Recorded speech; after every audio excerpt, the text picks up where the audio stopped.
Bismillahirrahmanirrahim. Assalamualaikum warahmatullahi wabarakatuh. Alhamdulillahirabbil alamin wassalatu wassalamu ala asyrafil anbiya'i wal mursalin sayyidina wa nabiyyina Muhammadin wa ala alihi wa ashabihi wa man tabi'ahum bi ihsanin ila yaumiddin amma ba'du. Alhamdulillah, pada kesempatan kali ini kita kembali dapat melanjutkan pembahasan kita membahas kitab Inta'ul Asma fi Syarhi Matan Abi Suja'. Shalawat serta salam mudah-mudahan senantiasa dihaturkan kepada Nabi besar Muhammad sallallahu alaihi wa ala alihi wa sahbihi wasallam. Mudah-mudahan kita semua mendapatkan syafaat dari beliau di hari akhir nanti. Amin ya rabbal alamin. Alhamdulillah, pada pembahasan sebelumnya, pada pertemuan sebelumnya kita telah membahas bab mengenai istinja dan juga adab dalam berbuang air besar dan juga air kecil. Adab-adab ketika kita di dalam kamar mandi. Nah, insya Allah pada pertemuan kali ini kita akan membahas masuk ke dalam bab hal-hal yang membatalkan wudhu dan juga pembahasan mengenai hal-hal yang mewajibkan kita untuk mandi besar. Sebelum kita melanjutkan pembahasan, marilah kita semua mengirimkan Fatihah kita tujukan kepada guru-guru kita, kepada ulama-ulama Islam dan juga kepada muallif kitab Matan Abi Suja' dan juga muallifah kitab Inta'ul Asma'. Mudah-mudahan kita semua mendapatkan manfaat dari ilmunya.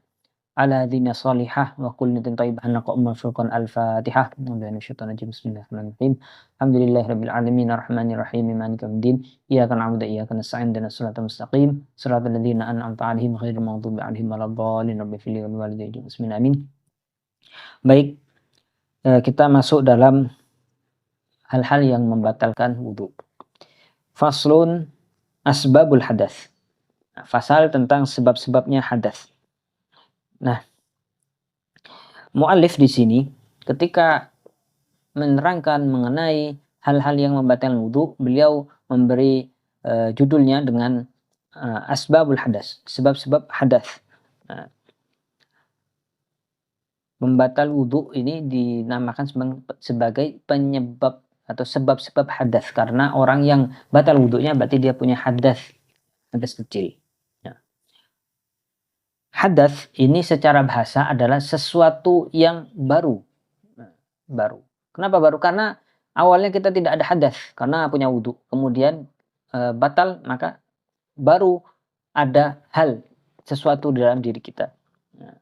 Makanya dikatakan dengan hadas, sesuatu yang hadis, al-hadis, syai' al-hadis yang terjadi, yang baru terjadi. Wa syar'an, adapun secara istilah adalah amrun i'tibariyun, sesuatu yang dianggap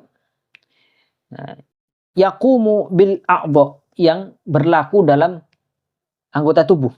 Sesuatu yang dianggap apa? Dianggap yamna'u min sihhatis shalah. Sesuatu yang dianggap membatasi kita, ya, atau yang mencegah kita untuk sah sholatnya. Haitsu la murakhis, yang mana tidak ada hal yang meringankan, yang bisa meringankan kita sehingga sah sholat kita. Jadi hadas itu sesuatu yang tidak ada keringanan di sana. Kalau ada keringanan maka berarti bukan sesuatu yang menghalangi kita untuk sah sholat. Lain lagi kalau nanti ada suatu kondisi yang kemudian bisa ada keringanan. Ini di dalam kondisi normal tidak ada keringanan. Walladzi yanqudul wudu'a sittatu asya. Walladzi yanqudul wudu'a sittatu asya. Nah, kemudian mu'alif menyebutkan bahwa yang membatalkan wudhu itu ada 6 hal. Ada 6 hal. Ya, ada 6 perkara. Yang pertama, ma kharaja minas sabilain, yang keluar dari 2 jalur, depan maupun belakang.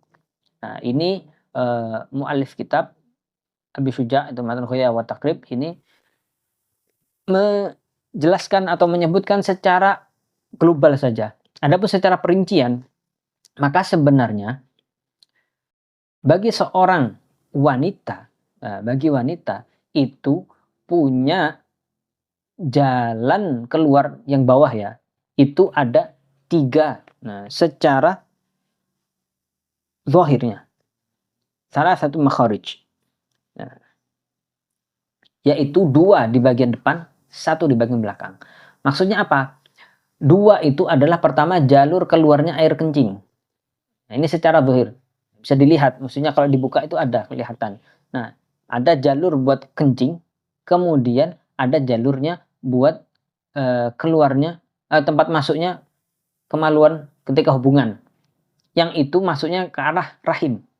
Nah, jadi ada yang buat jalurnya kencing, ada yang bagian keluarnya mani atau yang sel telurnya itu kemudian dimasuki oleh kemaluan laki-laki. Nah, itu di bagian depan ada 2 secara zahir.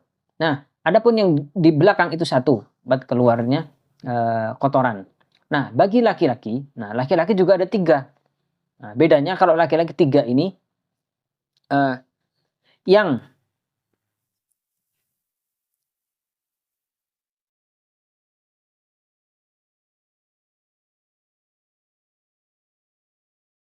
makhrajani zahiran wa salasatun batinan. Nah, kalau laki-laki, kalau tadi perempuan itu 3 semuanya itu zahir. Nah, kalau laki-laki yang zahir itu ada 2, yang batin ada 3.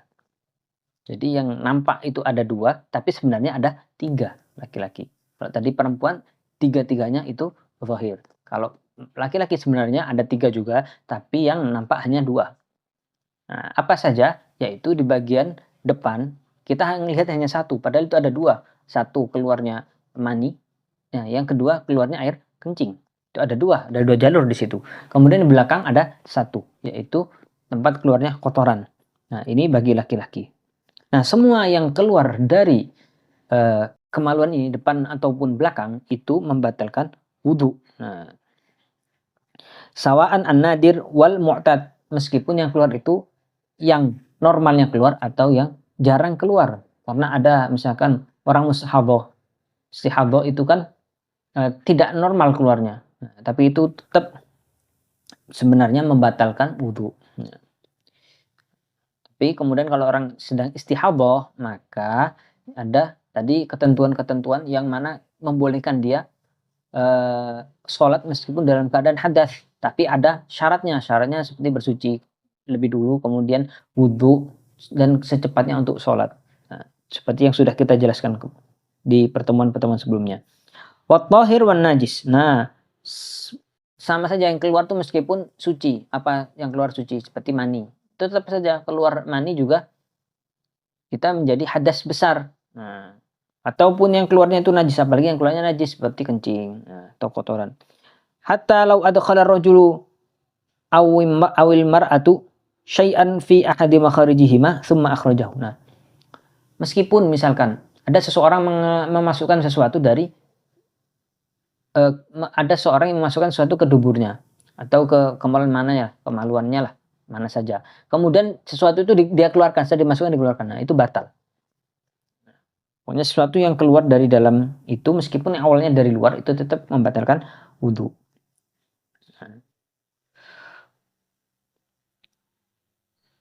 Wala yustathna min dzalika ilal mani. Nah, tidak dikecualikan dari yang keluar tadi bahwa itu membatalkan wudhu kecuali mani. Mani itu tidak batal wudhunya, tapi wajib melakukan sesuatu yang lebih besar dari wudhu, yaitu mandi besar.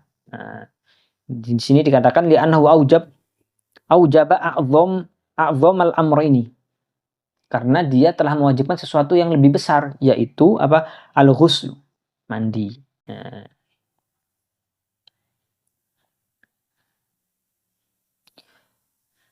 Wal asal fi hadhil mas'alah qaulullah ta'ala fi ayatil Maidah. Nah, adapun dalil dari kewajibannya wudhu karena karena keluarnya 2 dari salah satu 2 jalan tadi itu, depan atau belakang itu, dalilnya apa? Bahwa itu membatalkan wudhu adalah ayat Al-Qur'an, au jaa ahadukum minal ghaiti. Nah, kalau kalian datang kepada tempat buang air, nah, maka itu dimaknai sebagai buang air ya. Itu diperintahkan dalam itu diperintahkan untuk melakukan wudhu. Dan juga hadis Nabi SAW yang diriwayatkan oleh Bukhari dan Muslim bahwasanya Rasulullah SAW berkata, la tuqbalu salatun man ahdatha, la tuqbalu salatu man ahdatha hatta yatawadda. Tidak diterima salat orang yang hadas, punya hadas sampai dia wudu. Kemudian ini kan yang merawikan adalah Sayyidina Abu Hurairah radhiyallahu anhu. Nah, ketika beliau mengungkapkan hadis ini kepada murid-muridnya, bertanyalah seorang laki-laki kepada Sayyidina Abu Hurairah, laki-laki dari Hadramaut, bertanya, "Wa mal hadatsu ya Abu Hurairah?" Jadi kan dikatakan tidak diterima sholat orang yang hadas sampai dia wudhu. Nah, kemudian orang Hadramaut ini nanya, apa itu hadas ya Abu Hurairah? Beliau menjawab, hadas adalah fusha au durat, yaitu kentut. Fusha itu kentut yang nggak keras, kemudian durat itu yang keras. Ini bedanya. Wa ghairuha minal ahdath, dan juga hadas-hadas lain. Seperti yang kita pelajari sekarang ini. Summa, kemudian yang pertama tadi yang membatalkan wudu adalah keluarnya sesuatu dari dua jalan. Nah, kemudian yang kedua adalah wan naumu ala ghairi hayatil mutamakin. Nah, tidur dalam posisi yang tidak nyaman, tidak mutamakin. Kalau bahasa fikihnya itu mutamakin. Nah, wazaul akli bi sukrin au marodin. Kemudian hilangnya akal karena mabuk atau karena sakit. Ya, maksudnya sakit itu seperti pingsan gitu ya. Nah, apa maksudnya tadi tidur dalam posisi yang tidak mutamakin? Nah, mutamakin ini adalah an yanama al-insan wa qad wada'a aliyaihi al-ard au ghairiha mimma yujlasu alaihi bi syartin an yakuna jalisan. Fa in kana mustalqiyan ma tamkinihi maq'aduhu intaqada wudu'uhu.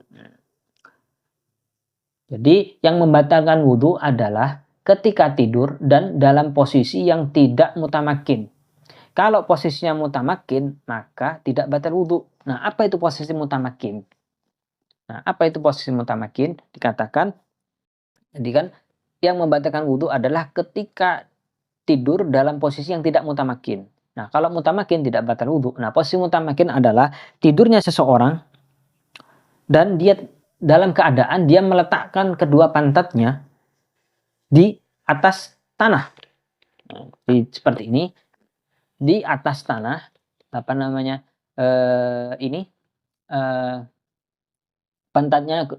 pantatnya di atas tanah, yang dia duduk di atasnya, dengan syarat dia itu duduk, dia tidak jongkok atau tidak dalam posisi yang lainnya, benar-benar duduk. Nah, ini dan tidak bersandar, punggungnya tidak bersandar. Kalau misalkan dia duduknya tegap seperti ini, tapi dia bersandar, ini punggungnya itu nyaman di atas dinding atau apalah yang buat dia bersandar, maka ini batal wudunya. Maka mutamakin itu dia harus ini tegap, duduknya tegap, tidak terangkat pantatnya.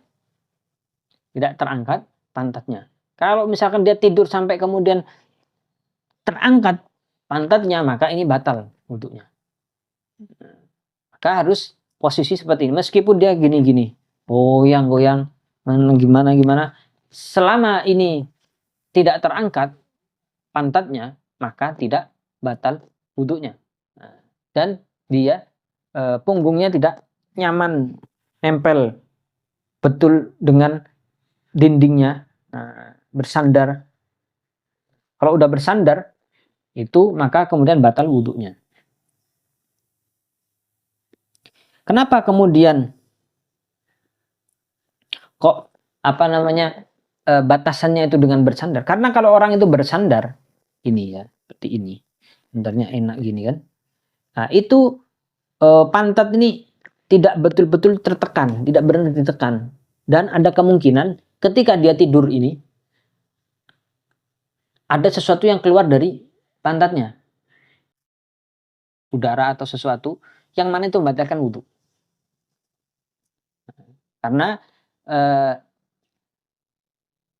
yang menyebabkan, salah satu yang menyebabkan batalnya wudhu karena tidur itu adalah karena ketika orang tidur ini tidak menyadari apakah ada sesuatu yang keluar atau tidak dari bagian pantatnya. Ini berdasarkan hadis Nabi SAW. Ya, diriwayatkan oleh Imam Abu Daud bahwasanya Rasulullah SAW bersabda, al-ainani wika usah. Dua mata ini adalah wika usah, talinya pantat atau dubur nih, talinya dubur.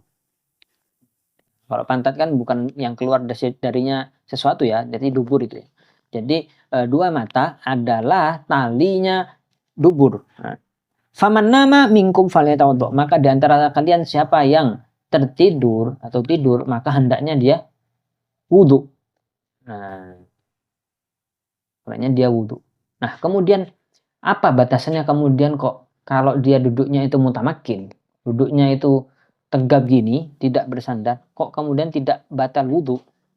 Nah, itu adalah dalilnya adalah hadis Nabi SAW yang lain yang diriwayatkan oleh Imam Abu Daud juga. Nah, bahwasanya para sahabat itu suatu ketika para sahabat tidur, kemudian mereka bangun dan langsung sholat tanpa wudhu. Nah, diriwayatkan bahwa hatta takhfiqu ru'usuhum al-ard. Nah, sampai mereka itu para sahabat itu ketika tidur itu kepalanya tuh ya gini. Takhfiqu ru'usuhum. Nah, gini. Jadi bergoyang-goyang gitu kepalanya. Dan mereka kemudian bangun dan tidak wudhu lagi, langsung sholat. Nah, ini menunjukkan, ini dimaknai sebagai seseorang yang tidur tapi dalam keadaan mutamakin. Mutamakin yang pantatnya ini tidak sampai terangkat. Kalau sampai terangkat, maka tadi masuk ke hadis yang lain yang mengatakan bahwa orang yang tidur itu batal wudhunya. Jadi kita menggunakan dua hadis ini. Jadi kita melakukan jam'u baina adillah. Dua-duanya kita pakai. Memahami hadis dengan dikumpulkan semua hadis ini, kemudian mencari jalan yang tengah, yang mana keduanya ini terpakai. Nah, ini sebaik-baiknya cara dalam menyimpulkan hukum. Itu dengan cara memakai keduanya dengan mencari jalan yang tengah yang bisa dipahami. Jadi kedua-duanya dipakai dalilnya. Nah, kemudian yang ketiga yang membatalkan wudhu juga adalah lamsur rajul al-mar'ata al-ajnabiyata min ghairi ha'il. Seorang laki-laki atau perempuan menyentuh lawan jenisnya ya tanpa ada penghalang. Ini juga membatalkan wudhu. Tapi lawan jenis ini syaratnya dia bukan mahram. Mahram itu artinya yang mahram artinya adalah orang yang haram kita nikahi. Itu mahram. Kalau muhrim itu adalah orang yang sedang berihram. Nah, jangan salah ini ya. Mahram itu orang yang kita haram menikahinya. Nah, ini tidak batal wudhunya. Tapi kalau yang selain mereka maka batal wudhu. Siapa itu? Ya, yaitu mertua. Kemudian anak kita, baik anak kandung ataupun anak tiri yang kita sudah menggauli ibunya. Kemudian saudara sepersusuan. Kemudian ibu kandung kita. Bibi kandung kita. Saudaranya ibu. Atau saudarinya bapak. Paman-paman kita itu. Kalau yang bagi yang perempuan. Nah, ini tidak batal wudhunya. Nah, dalilnya apa? Dalilnya di dalam ayat Al-Quran surat Al-Ma'idah itu juga disebutkan aula mastumun nisa. Hal yang salah satu yang menyebabkan kita untuk harus berwudhu adalah kita bersentuhannya dengan perempuan atau lawan jenis. Ini adalah yang ketiga. Nah, yang keempat adalah tadi yang kelima Masu faraj adami bi batinil kaf wa masu halaqati duburi al jadid. Menyentuh kemaluan, baik itu kemaluan depan atau belakang, itu juga membatalkan wudhu. Dengan bibatnil kaf, dengan telapak tangan. Nah, telapak tangan bagian dalam, yang sini saja. Nah, kalau luar ini nggak batal. Dari mana kita tahu dalam luarnya? Nah, kita telungkupan nih. Yang tidak terlihat, ya, yang tidak terlihat inilah bagian dalam. Kalau yang terlihat itu bagian luar. Maka kalau terkena yang bagian sini-sininya, itu tidak batal. Tapi kalau bagian yang dalam nih yang tidak terlihat ketika kita telungkupkan, nah ini adalah membatalkan wudhu. Di batinil kaf ini, maksudnya batin kafnya di sini. Nah,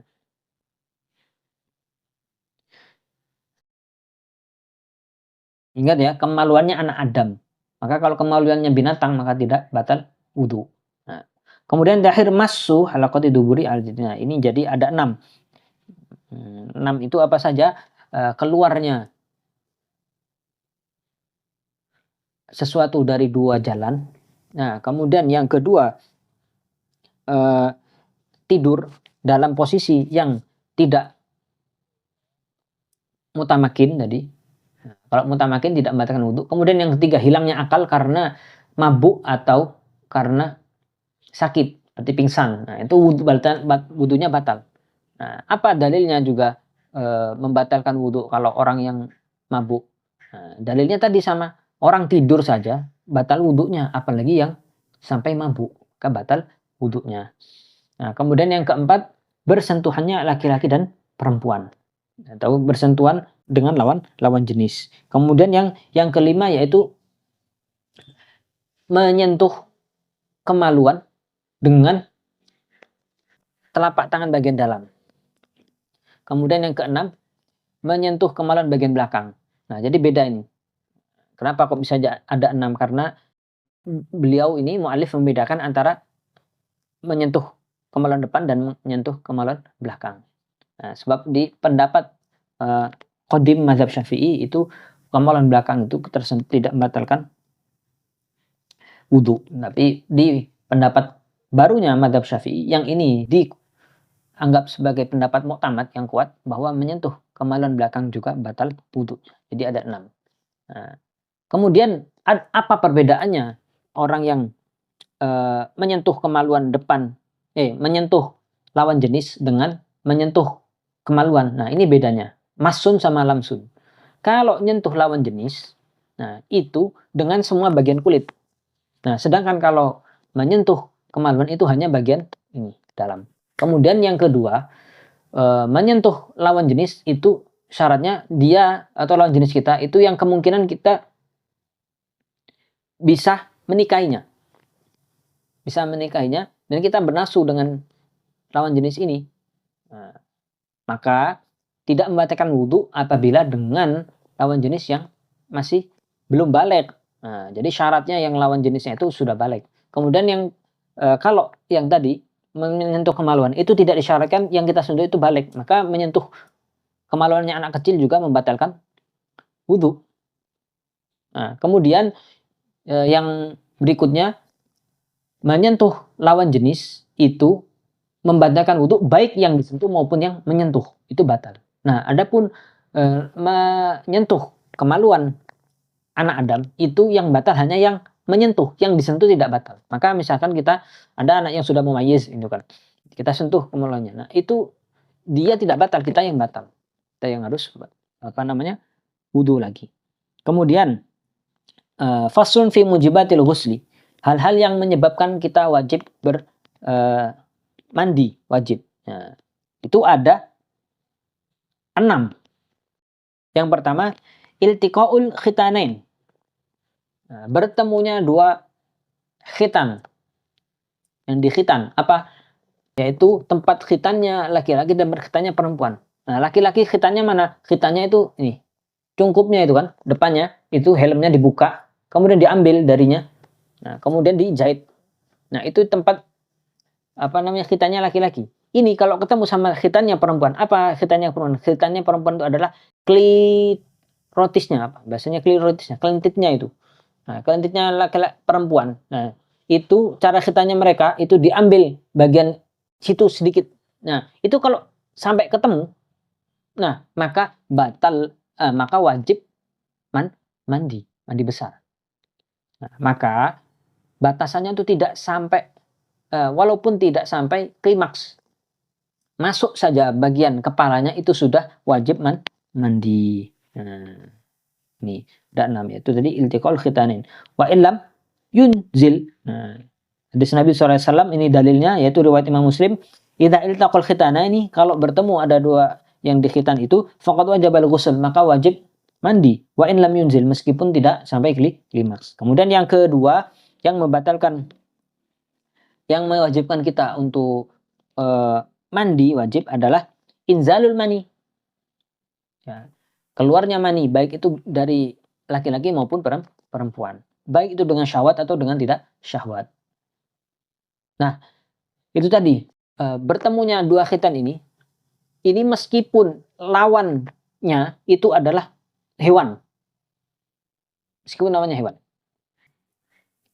Maksudnya apa? Kalau ada orang punya kelainan jenis ya, kelainan seksual, punya kelainan seksual, dia nafsunya dengan hewan. Dia masukkan itu ke kemaluannya hewan, maka dia wajib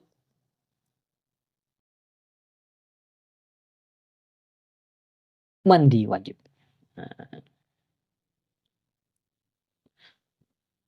kalau misalkan dia berhubungan dengan hewan, tetap saja dia wajib mandi. Nah, ini harus mandi wajib. Nah, ini. Meskipun dengan mayit misalkan. Kita masih kembali ke pembahasan itu kalau khitanin itu ya. Jadi kalau berhubungan dengan manusia yang hidup lah, yang normalnya dengan lawan jenis. Baik itu dengan yang halal maupun haram tetap wajib mandi. Nah, dengan hewan juga begitu. Manusianya wajib mandi. Dengan yang mati, mayit pun yang hidup juga wajib mandi. Nah, kemudian inzal mani, keluarnya mani baik itu dengan cara apapun, dengan syahwat atau dengan tidak syahwat. Kemudian yang ketiga mati. Nah, seorang yang mati wajib dimandikan kalau dia itu muslim. Kalau kafir maka mubah kita memandikan orang kafir. Maka kalau ada tetangga non muslim yang mati ya, wafat, kita boleh saja karena toleransi kita mandikan itu boleh mubah. Yang nggak boleh kita ikut ritualnya itu. Ritual misalkan doa-doanya atau apa itu nggak boleh. Bahkan kita sebagai jalan sebagai bentuk kemanusiaan itu wajib juga memakamkan orang kafir. Wajib. Kalau misalnya nggak ada yang memakamkan maka itu kena dosa semua. Hanya makamkan ya. Tapi kalau tadi mubah. Kalau memakamkan itu wajib. Kenapa? Karena kalau tidak dimakamkan malah ini menjadi penyakit. Justru mengganggu kita yang masih hidup. Wajib dimakamkan. Nah, ini tadi yang ketiga adalah karena meninggal. Kemudian, nah, tadi katakan bahwa yang mewajibkan kita mandi itu ada 6 perkara. Nah, 3 ini berlaku bagi laki-laki dan perempuan, yaitu tadi berhubungan intim atau bertemunya dua yang khitan, 2 alat kelamin yang berkhitan. Nah, kemudian yang kedua yaitu keluarnya mani, yang ketiga mati atau wafat. Nah, ini berlaku bagi laki-laki dan perempuan. Nah, 3 lagi. Nah, ini khusus bagi perempuan karena laki-laki nggak bisa, yaitu haid. Kalau orang sudah suci dari haid maka wajib mandi. Kemudian yang berikutnya, yang kedua adalah nifas. Kalau udah selesai nifas maka wajib mandi. Kemudian yang ketiga yaitu melahirkan. Nah, jadi nifas, haid, melahirkan itu wajib mandi. Nah, orang setelah melahirkan itu wajib mandi. Meskipun yang keluar itu adalah belum bentuk manusia. Misalkan ada orang keguguran, itu tetap wajib mandi. Kenapa? Karena yang keluar itu adalah hasil dari mani kan. Ya kan itu karena ada mani yang masuk, kemudian bertemu dengan sel telur. Nah, keluarnya itu, nah itu kan dari campuran sel telur dengan mani. Nah, keluarnya itu sama dengan keluarnya mani. Ya kan? Nah, maka wajib mandi untuk mensucikan dari hadas besar. Nah, orang keguguran pun wajib mandi besar. Melahirkan, apalagi sampai melahirkan normal itu wajib mandi besar. Maka ini 3 mandi besar yang wajib khusus bagi perempuan, yaitu nifas, melahirkan, kemudian haid. Nah, saya kira ini yang bisa kami sampaikan untuk kesempatan kali ini. Mudah-mudahan kita dapat melanjutkan pembahasan di pertemuan berikutnya. Alhamdulillah kita masih bisa melaksanakan ibadah di bulan suci Ramadan. Mudah-mudahan kita semua masih istiqomah untuk beribadah dan memperbanyak pahala di bulan suci Ramadan. Akhirul kalam, kami mohon maaf apabila ada salah kata, dan apabila ada pertanyaan bisa disampaikan ke pengurus Qalbun Salim. Bila taufiq wal hidayah wa ridha wal inayah. Wassalamualaikum warahmatullahi wabarakatuh.